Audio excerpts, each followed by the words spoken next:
Good morning ৰাইজ, ৰাতিপুৱাই ভিডিঅ'টো ষ্টাৰ্ট কৰি দিছোঁ দেই। এয়া গৈছিলোঁ ঢেকীয়াখোৱা বৰনামঘৰলৈ বুলি, আৰু এইখনে হৈছে ঢেকীয়াখোৱা বৰনামঘৰৰ গেটখন।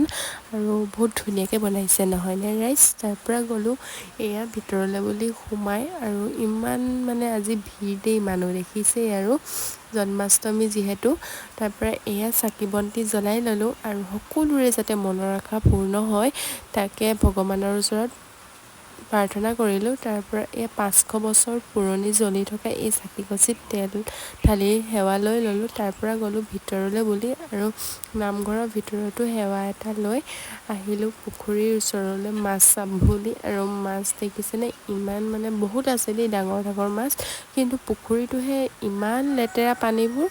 তাৰপৰা ইহঁতক ক'লোঁ বোলো ফটো মাৰোঁ, ফটো মাৰিম বুলি পজ দিছে, কিন্তু কৰি আছোঁ আকৌ ভিডিঅ'হে দেই। তাৰপৰা এয়া পাৰ্কখনলৈ বুলি সোমাই গ'লোঁ, আৰু সৰু সৰু ল'ৰা ছোৱালীবোৰৰ কাৰণে ইয়াত খেলিবলৈ মানে ভাল হৈছে। ঝুলনা আছে, কিন্তু সৰুৱে খেলিব আছে, ইয়াত ডাঙৰেহে খেলে দেই বেছিকৈ। তাৰপৰা এয়া কিবা এটা খাই ল'লোঁ, খাই আকৌ এই অলপ বোলো দোকানবোৰ চাওঁ কি কি আছে, তাকে এয়া কিবা এটাও কিনি ল'লোঁ।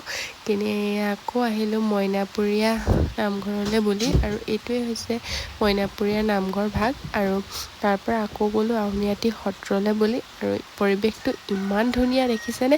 মানে বাহিৰৰ চাউণ্ডটো মোৰ ইগন'ৰ কৰিব দেই, আমাৰ ইয়াত মানে ঢেৰ বান্দৰ গম পাইছে আৰু ভিডিঅ'ত দেখিছেই। তাৰপৰা কিবা এটা বোলো খাই লৈ ঘৰলৈ বুলি আহিলোঁ। চ' ভিডিঅ'টো চাই কেনেকুৱা পালে কমেণ্ট এটা কৰি জনাই দিব, ভাল লাগিলে লাইক কৰিব, ফ'ল' কৰিব, বাই।